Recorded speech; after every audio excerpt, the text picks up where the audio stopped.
తాకట్లో ఉన్న మీ బంగారాన్ని విడిపించి ఆ రోజు ఆన్లైన్ రేటుకి కొంటాం. Sharma gold company.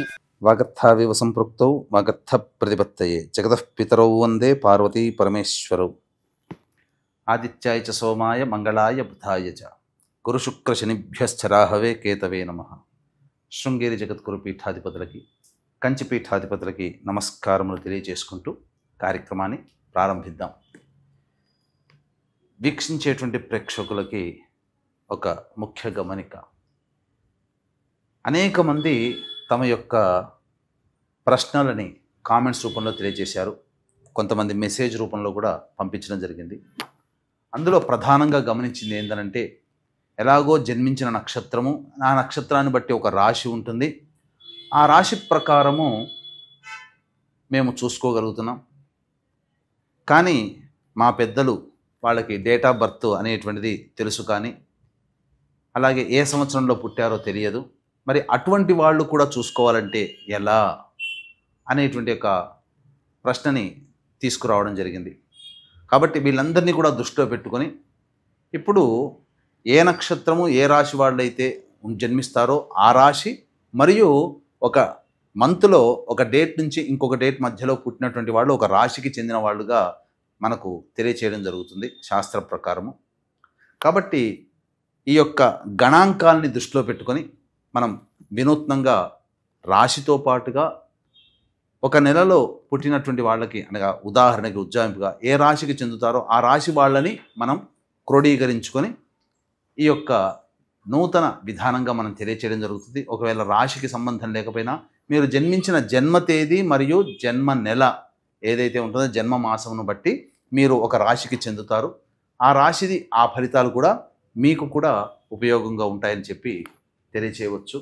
అలాగే ప్రస్తుతం గమనించుకున్నట్లయితే ఈ యొక్క ద్వాదశ రాశుల వారికి సంబంధించినటువంటి శుభ అశుభ ఫలితాలు అనేటువంటివి మీకు క్లుప్తంగా తెలియచేయడానికి ప్రయత్నం చేస్తాను. ఇక వివరాల్లోకి వెళ్ళిపోదాం. 16 ఆగస్టు నుంచి 31 ఆగస్టు వరకు సింహరాశిలో జన్మించినటువంటి వారికి ఏ విధంగా ఉండబోతుందో తెలుసుకుందాం. సింహరాశిలో మఖ 4 పాదాలు, పుబ్బ 4 పాదాలు, ఉత్తర 1వ పాదం.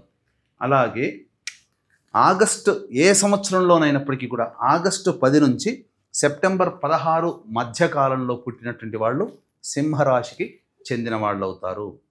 కాబట్టి నక్షత్రము రాశి ప్రకారం సింహరాశి, పుట్టిన తేదీ ప్రకారం ఈ మంత్లో పుట్టినటువంటి వాడు సింహరాశి. కాబట్టి ఈ ఫలితాలు ఈ విధంగా చూసుకోవచ్చు.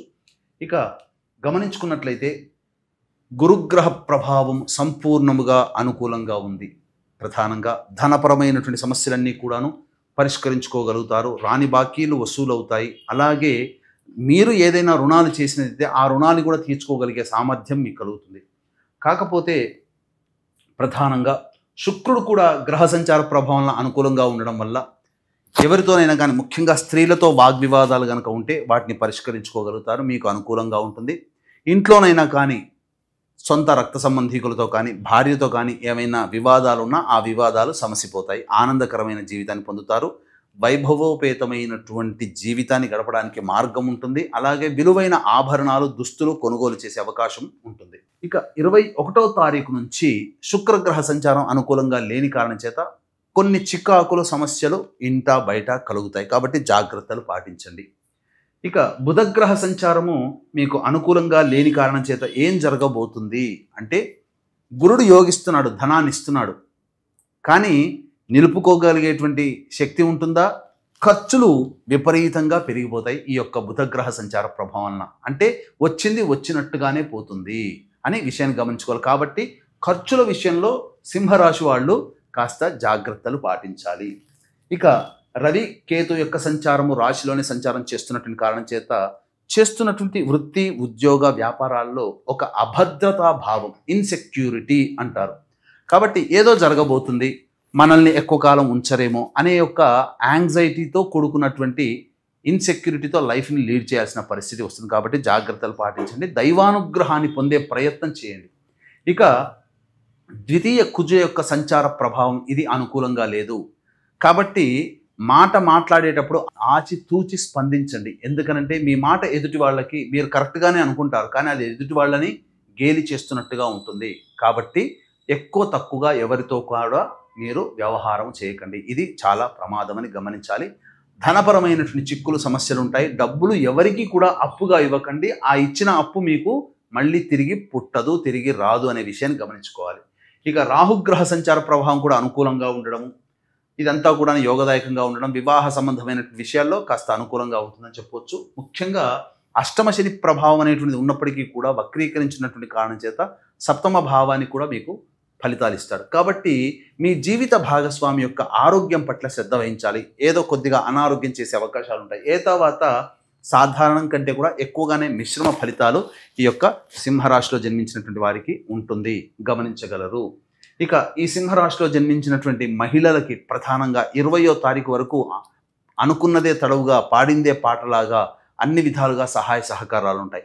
అయితే 21వ తారీఖు నుంచి గ్రహ సంచారం అనుకూలంగా లేని కారణం చేత ప్రధానంగా కుటుంబ సభ్యులే వ్యతిరేకమవుతారు. ఇప్పటి వరకు మిమ్మల్ని ఆదరించిన వాళ్ళు కొంత మిమ్మల్ని అగౌరవపరుస్తారు. మిమ్మల్ని ఎక్కువగా ఉపయోగించుకోవడమే తప్ప మీకు సహాయ సహకారాలు అనేటువంటివి ఉండవు. ముఖ్యంగా స్త్రీలకి కూడా ఈ యొక్క 16 ఆగస్టు నుంచి 31 ఆగస్టు వరకు ఖర్చులు అధికంగా అవుతాయి. కాబట్టి జాగ్రత్తలు పాటించండి.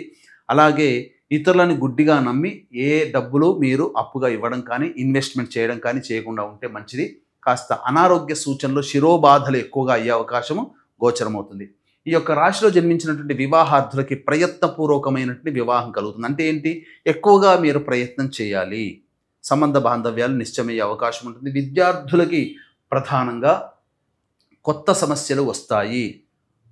ఇప్పటి వరకు అనుకున్నది అనుకున్నట్టుగా జరిగిన ఏదో ఒక సందర్భంలో మళ్ళీ పునరాలోచించుకొని మళ్ళీ మొదటి నుంచి ప్రారంభించాల్సిన పరిస్థితి వస్తుంది. కాబట్టి జాగ్రత్తలు పాటించండి. ఇక సంతానార్థులైతే చక్కటి సంతాన యోగ్యత కలుగుతుంది. సంతానం కోసం ప్రయత్నం చేయండి. చక్కటి యోగమైన సంతానం మీకు కలిగే అవకాశం ఉంటుంది. గర్భధారణ జరిగినటువంటి మహిళలకి సత్సంతాన ప్రాప్తి అనేటువంటిది కూడా గోచరమవుతుంది. తర్వాత మిశ్రమమైనటువంటి ఫలితాలు ఉంటాయి కాబట్టి మంచిది. ఇక ఉద్యోగము, నిరుద్యోగస్తులకి ఉద్యోగ లభ్యత తక్కువగా ఉంది కాబట్టి జాగ్రత్తలుగా ఉండండి.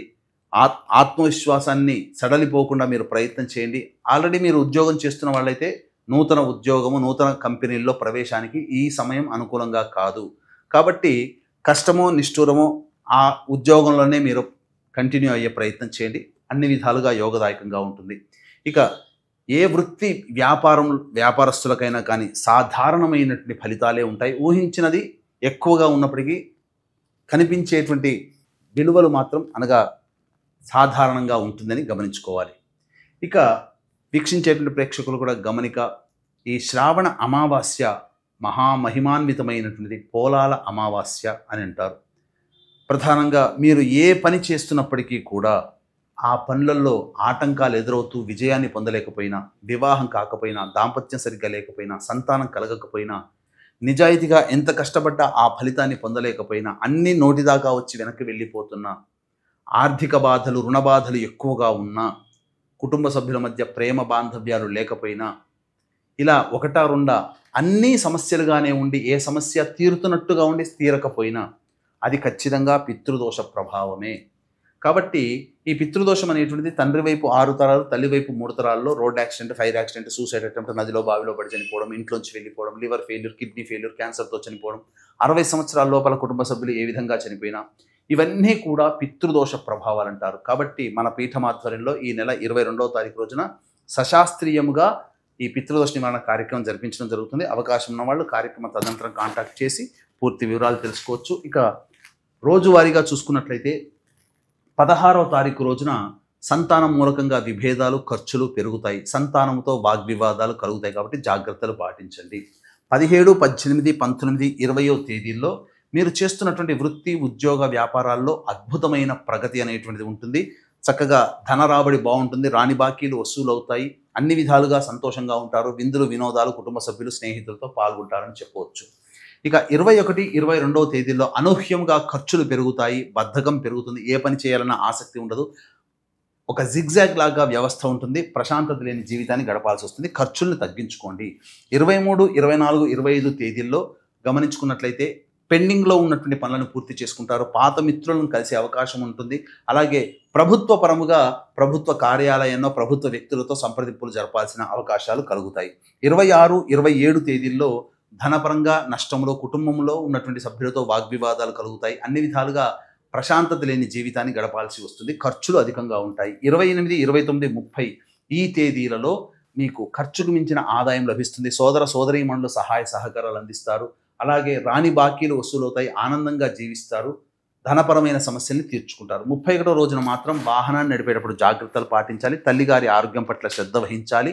అలాగే కుటుంబంలో ఖర్చులకి ఎక్కువగా ధనాన్ని వెచ్చించాల్సిన పరిస్థితి వస్తుంది. తర్వాత ఈ యొక్క సింహరాశిలో జన్మించినటువంటి వారికి సాధారణమైనటువంటి ఫలితాలే కలుగుతాయి.